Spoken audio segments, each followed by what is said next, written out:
John Lyndon, last month you were in New York on the sidelines of the annual opening of the UN General Assembly. You were among those who participated in this Franco-Saudi initiative for a two-state solution, these talks. Do you see leadership capable of thinking outside the box among the Palestinians? Yes. I mean, I think we need to see the election inside Palestine that President Abbas pledged to President Macron as part of this sort of New York Declaration framework.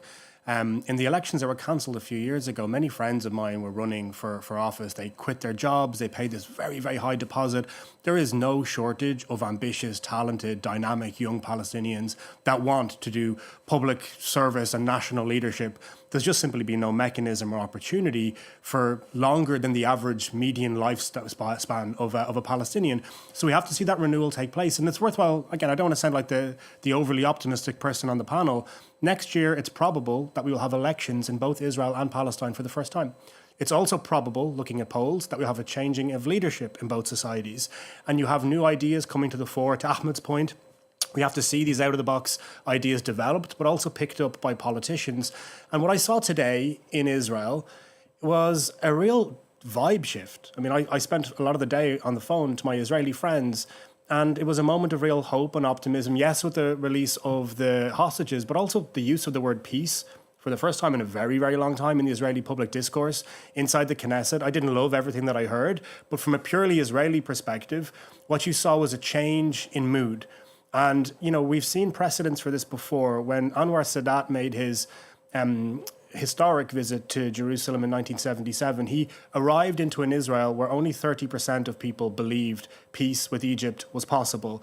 And by the time he left, 90% of Israelis believed peace was possible. So that one visit, the choreography of it, the ability to change the mood music on the street in Israel is important, because the majority of the power and the agency to shift events lies inside the state of Israel. It's by far the more powerful of the two parties. There is an ability, I think, for Israel to be able to reach out to the wider region that never existed before. And if not now, when? I mean, we've just lived through the worst 2 years in the region's history.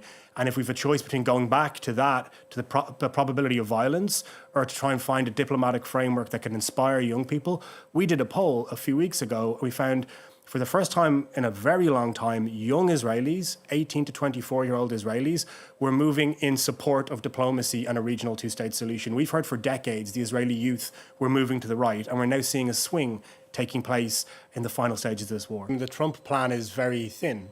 It's a set of principles without an awful lot of detail on how implementation will take place. We know from other conflicts that decommissioning tends to happen towards the tail end of final status discussions.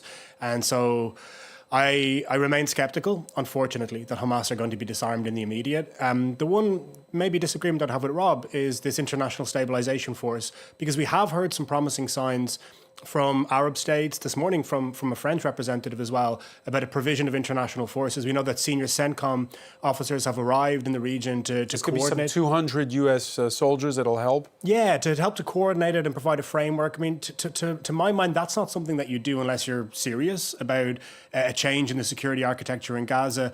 And that could be a real game changer if done right. We've never had an international force deployed inside Gaza before. I think it would really transform the argument inside Israel for the need for sustained deployment. It would hopefully guarantee human security far, far greater than an Israeli military occupation ever could, and certainly more than Hamas military rule could. So I think we should give chance for that to be developed. All of that, though, is going to be linked to this longer-term diplomatic horizon. We know that for the Arab states to put boots on the ground and billions of dollars into reconstruction, they will require a diplomatic horizon and this pathway towards a Palestinian state. It remains the phrase I've been looking to hear mentioned today, and I've heard very little of it from President Trump, obviously from Prime Minister Netanyahu. And for me, without that there, I think you're going to find it very difficult to move from this first phase through the second and then obviously to the third. And I worry we go back to conflict management. And as Rob suggested, then the likelihood for violence is sadly very high. So you hear it, John Lyndon, don't write off Netanyahu yet. No, I mean, you'd be a fool to. He's one of the most talented politicians I've ever seen, and he's the longest-serving prime minister in Israel's history. But, you know, the polls today suggest that people are hungry for new leadership.